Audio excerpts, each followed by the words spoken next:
खजुराहो नृत्य महोत्सव में 2010 में अपने कथक नृत्य की प्रस्तुति देने वाली डॉक्टर अंजना झा ने अपने अनुभव मीडिया से साझा किए। इसमें उन्होंने बताया कि मध्य प्रदेश शासन द्वारा इस बार नृत्य शास्त्रों की वर्षों पुरानी परंपरा को लगभग 44 वर्षों के उपरांत जीवंत किया गया है, जो सराहनीय है। डॉक्टर अंजना जी जयपुर घराने के कथक नृत्यांगना हैं, तो वहीं राजा मान सिंह तोमर संगीत एवं कला विश्वविद्यालय ग्वालियर में कथक शिक्षक के तौर पर अपनी सेवाएं दे रही हैं। संस्कृत एवं आध्यात्म जोड़ने के लिए सरकार द्वारा जो भी प्रयास किए जा रहे हैं वो काबिले तारीफ हैं।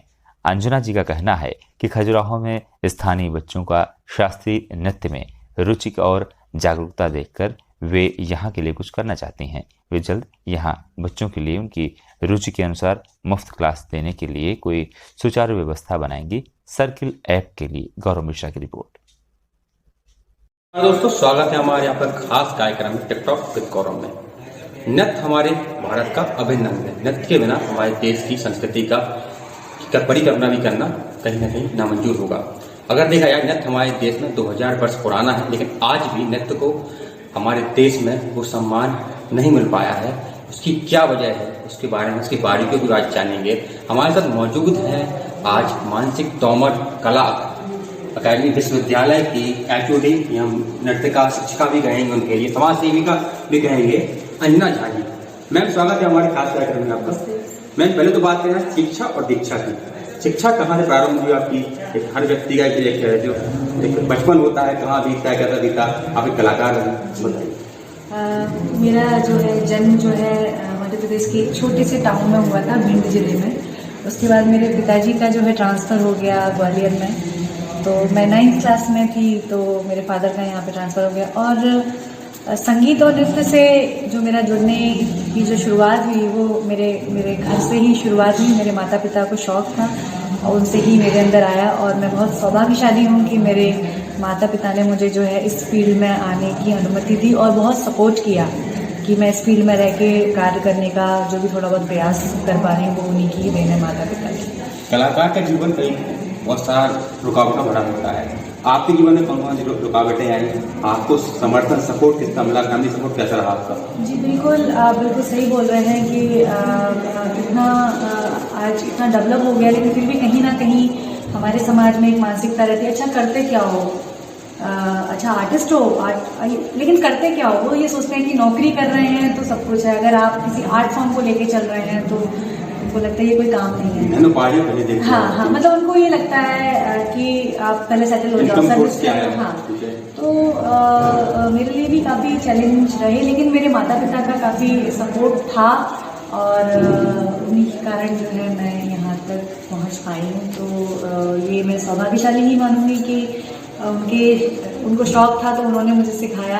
इस मामले में मैं लकी रही, लेकिन बहुत से ऐसे लोग हैं जिनके अंदर शौक तो होता है बट उन्हें सपोर्ट नहीं मिल पाता, तो अपने शौक को वो जो है कहते हैं कि जीना, वो जी नहीं पाते। तो मैं इस मामले में भगवान की शुक्रगुजार हूँ कि मुझे जो है माता पिता ऐसे मिले, ऐसा परिवार मुझे मिला जिसने मुझे पूरी छूट दी, क्योंकि लड़कियों खासतौर पर ब्राह्मण फैमिलीज में, लेकिन मुझे काफ़ी सहयोग मेरे फादर और मदर का, अपने भाइयों का मिला। विद्यार्थी जीवन में दोस्त का बहुत अधिक महत्व होता है और हमेशा दोस्त, कई बार हमारा दोस्त ही हमें कई बार आगे बढ़ने के प्रेरणा देता है, सपोर्ट भी करता है। आपके जीवन में वह कौन सा व्यक्ति रहा? मैं एक चीज़ बोलूँगी कि बचपन से ही 7 साल की उम्र से ही मैं कहूँगी कि मेरी दोस्ती जो है संगीत से और नृत्य से हो गई थी। तो मुझे कभी जीवन में लगा ही नहीं कि दोस्त क्या है। मेरा आज भी मैं कहूँगी कि मेरा अगर my first affair and my first love is my dance, my art, तो मुझे कभी नहीं लगा कि मुझे किसी दोस्त की ज़रूरत है। बचपन से मेरे माता पिता ने इससे दोस्ती करा दी थी, मैं इसी में ही डूबी रहती थी। मुझे आज भी नहीं पता कि दिन हो रहा है, रात हो रही है, क्या हो रहा है। बस अपना सिखाना है या खुद का रियाज करना है, हर वक्त मैं इसी के बारे में ही सोचती रहती हूँ, या युवा पीढ़ी को अब कैसे सिखाना है, उसके लिए क्या काम करना है, तो इसी बारे में ही सोचती रहती हूँ, काम करने का प्रयास करती रहती हूँ। कॉमर्स की छात्रा भी रही हैं आप, कॉमर्स से भी आपने कहीं ना कहीं स्टडी की है आपने, उस पर क्या कहेंगे आप? बिल्कुल, और मैं कॉमर्स की मैं काफ़ी अच्छी स्टूडेंट रही हूँ और 12th क्लास में जो है बैंकिंग में और मेरा जो है अकाउंट में जो है कहते हैं ना डिस्टेंशन लगना, तो वो भी लगा था। चूँकि मुझे नृत्य और संगीत से इतना प्रेम था कि मैंने फिर फाइनली 12th करने के बाद मैं डिसाइड किया कि मुझे दिल्ली कथक केंद्र में जाना है। और मैंने अपने मेरे फादर को बोला कि मेरा वहाँ एडमिशन कराइए। मेरे फादर ने मुझसे बोला था कि अगर फर्स्ट डिवीज़न आएगी तो ठीक है। तो फर्स्ट डिवीज़न आई तो मेरे फादर ने कहा आप क्या करना है, तो मुझे दिल्ली जाना है। तो खैर मेरे फादर जो है खुद म्यूजिकल लवर हैं, तो मेरे फादर हर वक्त वृंदावन में जाते थे, जहाँ वहाँ पर ना हरिदास समारोह होता था। तो उन्होंने मेरे गुरुजी का डांस देखा था, पंडित राजेंद्र नंदानी जी का। तो उन्होंने तभी तय किया कि मैं अपनी बच्ची को जो है उनके पास, तो मेरे पिताजी उनको वहाँ लेके गए दिल्ली में और उनके पास सौंप के आए कि अब मैं इसको जो है आपको दे रहा हूँ, आप इसको गुरु शिष्य परंपरा से सिखाइए। तो फिर वहाँ मेरी ऐसी शिक्षा आफ्टर 12th कथक केंद्र में चली गई थी। तो उसके बाद में 6 साल मैंने कथक केंद्र में डिप्लोमा ऑनर्स और पोस्ट डिप्लोमा की। और कथक केंद्र की मैं हमेशा टॉपर स्टूडेंट रही हूँ। पंडित बिरजू महाराज जी ने भी मुझे डिप्लोमा ऑनर्स में रजत पदक दिया है और कई सम्मान भी मिले हैं और काफ़ी कुछ मिला है। ग्रेड आर्टिस्ट हूँ और IC4 से पैनल हूँ, festival of India ministry of culture की भी पैनल आर्टिस्ट हूँ। और वर्तमान में जो है अपने मध्य प्रदेश में आकर पिछले 5 वर्षों से 6वां वर्ष रनिंग है। यहाँ पर कथक नृत्य विभाग में जो है UG, PG और PhD के छात्र जो पढ़ते हैं वो सब सेवाएं दे रही हूँ। और यहाँ के छात्र भी बहुत अच्छा, मध्य प्रदेश के छात्र या मध्य प्रदेश के बाहर के स्टेटों के छात्र भी हमारे विश्वविद्यालय में आके नृत्य सीख रहे हैं और बहुत अच्छा लगता है इन बच्चों के साथ काम करके और बहुत अच्छा काम कर रहे हैं मेरे विभाग के छात्र। अब बात करें मैम खजुराहो की, खजुराहो आपका आना हुआ, जी। आपने यहाँ संस्कृति यहाँ की देखी जाएगी, पर्यटन सांस्कृतिक नगरी है खजुराहो, धार्मिक नगरी भी है। यहाँ पर आप क्या नया करना चाहती है, कि आपकी इच्छा है कि आप लोगों को यहाँ लेकर जाएंगे? आपने बताया था आप समाज सेविका भी कुछ करना चाहती है खजुराहो के लिए। बिल्कुल, मेरा मतलब मैंने जैसे कि बताया कि स्पीक मैं कैसे भी मैं पैनल हूँ और फिर मेरे जो ब्रदर की संस्था है वो भी सोशल एक्टिविटी का लेक्चर डेमोन्स्ट्रेशन ये सब करते हैं, ये कार्यशालाएँ करते हैं। तो जब भी मुझे थोड़ा सा भी समय मिलता है तो मैं उन रूरल एरिया में जाके उन बच्चों को, स्कूल के जो बच्चे हैं उन्हें जो है क्लासिकल आर्ट फॉर्म के बारे में बताती हूँ, उन्हें परफॉर्म करके दिखाती हूँ कि क्या है ये, जिससे कि बच्चों के अंदर वो अवेयरनेस क्लासिकल डांस को देखकर आए और बच्चे कई बच्चे जो है कहते हैं ना शौक उनके अंदर। खजुराहो में तो खैर वो इतने वर्षों से बच्चों को वो माहौल मिलता है, इतने अच्छे अच्छे कलाकारों को बचपन से ही देख रहे हैं। जहाँ तक सिखाने की बात है तो जब भी समय मिलेगा तो ज़रूर यहाँ पे कुछ कार्यशालाएं या कुछ न कुछ करने का प्रयास। मैम खजुराहो कहीं ना कहीं काफ़ी अवेयर है, काफ़ी वेस्टर्न कल्चर जुड़ा हुआ भी है। ये वही देखा जाए खजुराहो के आसपास जो गाँव है बुंदेलखंड एरिया है, इस एरिया को समझाना अपना कल्चर एकदम विपरीत है बुंदेलखंड और शास्त्रीय संगीत, सब क्या समझा पाएंगे? और देखिए संगीत की भाषा ऐसी है कि बहुत सरल सी भाषा है।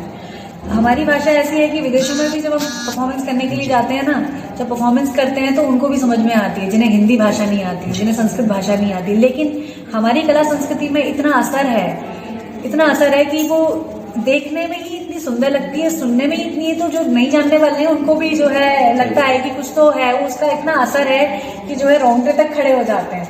तो संगीत और नृत्य की भाषा बहुत सरल है जो कि हर आम व्यक्ति को समझ में आती है। और नृत्य और संगीत मेरे हिसाब से तो हर व्यक्ति के अंदर है, हर जगह जीव के अंदर है। हमारी प्रकृति में नृत्य संगीत है, ये जो समय चलता है वो भी एक लय है। तो ये तो नहीं कह सकते कि कोई भी व्यक्ति जो है नृत्य संगीत से नहीं जुड़ा है। हम कोई भी बात, अरे आओ ना, ये क्या है, ये एक भाव हो गया, किसी को अभिव्यक्ति है तो हर व्यक्ति नृत्य करता है। मेरे हिसाब से तो हर व्यक्ति नृत्य करता है, हर व्यक्ति गाना गा, हर कोई बाथरूम सिंगर भी होता है। तो नृत्य और संगीत हर व्यक्ति जुड़ा हुआ है, हर व्यक्ति जुड़ा हुआ है। साथ ही संगीत की अगर बात करें, संगीत इंसान और ईश्वर के बीच में कहीं ना कहीं संबंध बताता है और कई सारे रस में परफॉर्मेंस होती है। आपकी पसंदीदा रस कौन सा है, किस पे परफॉर्मेंस आप करना पसंद करती हैं? मुझे सभी रस, 9 रस पसंद है, क्योंकि हमारे जीवन में सभी रसों का बहुत बड़ा योगदान है। और ये रस हर व्यक्ति हर क्षण जो फेस करता है, महसूस करता है। दुख आता है तो वो करुण आ जाती है, डर लगता है तो भय आ जाता है, और जब प्रेम की भावना होती है मन में तो वो श्रृंगार आ जाता है, और जब भगवान के पास जाते हैं तो शांत रस आ जाता है। और भी रस हैं, कभी गुस्सा आता है तो क्रोध रस आ जाता है, गुस्सा क्रोध रस। तो ये सभी रस जो है इन 9 रसों की जो है को जो है हर प्रत्येक मनुष्य जीता है अपने जीवन में। 11 साल बाद दोबारा खजुराहो में आपने यहाँ का मंच देखा, वही परफॉर्मेंस आपने इस बार नहीं की। 2010 के द्वारा कितना अंतर पाते हैं आप, कितना डिफरेंट पाते हैं बीच में? बहुत अच्छा लगा इस बार का मुझे कार्यक्रम देख बहुत अच्छा लगा। सबसे बड़ी बात तो यही मैंने बताया कि इस बार जो है साक्षात मंदिर के प्रांगण में जो है इस बार शासन का इतना बड़ा जो एक प्रयास रहा, ये बहुत ही अद्भुत था और उन्होंने जो है इस पुरानी परंपरा को जीवित कर दिया है। आप पढ़ेंगे भी, इतिहास में भी पढ़ेंगे तो नृत्य और संगीत की जो परंपराएं हैं मंदिरों के प्रांगण में ही रहा करती थी। तो इस पुरानी परंपरा को जो जीवित किया, मैं उन सभी शासन के लोगों का मैं अब तहे दिल से एक कलाकार के तौर पर मैं बहुत बहुत धन्यवाद ज्ञापित करूंगी कि आपने इतना बड़ा काम किया है कि हर कलाकार जो है साक्षात ईश्वर के सामने अपनी अब प्रस्तुतियां दिया करेगा। हालांकि इस प्रांगण, पूरा प्रांगण ही बहुत ही भव्य है, लेकिन अब तो सीधा भगवान के प्रांगण में ही होगा तो उसकी बात ही अलग है। तो वो पूरे माहौल में एक अलग ही अनुभूति हो रही थी मन में और बहुत अच्छा लग रहा था। और देखो भगवान चाहेगा तो आने वाले समय में हमें फिर से इसी प्रांगण में, महादेव की आज्ञा होगी तो जरूर इस प्रांगण में फिर से और कोई चाहते हैं यहाँ पर सुधार चाहते हैं, ये भी अगर ये होता तो और अच्छा हो सकता था। भविष्य के लिए कहीं ना कहीं सरकार के सुझाव देना चाहेंगे आप? सुझाव तो नहीं, बस मेरी रिक्वेस्ट यही है कि मध्य प्रदेश का जो कल्चर इतना रिच है और मध्य प्रदेश एक हमारा ऐसा प्रदेश है जहाँ पे वो दुनिया भर के सभी कलाकारों को प्लेटफॉर्म देता है। सभी स्टेट के कलाकार आते हैं। मैं अपने इंटरव्यू के माध्यम से मैं इतना ज़रूर कहूँगी कि अन्य स्टेट के कलाकार यहाँ आते हैं, अन्य स्टेट भी मध्य प्रदेश के कलाकारों को चांस दें, उनको भी आमंत्रित करें। जैसे कि हमारा मध्य प्रदेश तो सबका स्वागत करता है, हमारे मध्य प्रदेश के कलाकारों का भी और लोग भी स्वागत करें अपने अपने स्टेट में, है ना? सही बात है ना? अपनी बात को मैं यहाँ विराम दूंगा। हमारे साथ मौजूद थी मशहूर नृत्यांगना, जिसका निचोड़ वार्तालाप कहीं निकला कि बहुत जल्द खजुराहो के लिए कई सारी चीज यहाँ से लेकर आएंगे, कहीं ना कहीं बच्चों के लिए अवेयर करेंगे डांस के प्रति, नृत्य के प्रति और सांस्कृतिक जो हमारा शास्त्रीय संगीत इसके प्रति जो बच्चों का रुझान है उसके लिए कहीं ना कहीं अच्छा मंच देने का दावा इन्होंने किया है। बहुत जल्द देंगे। नमस्कार।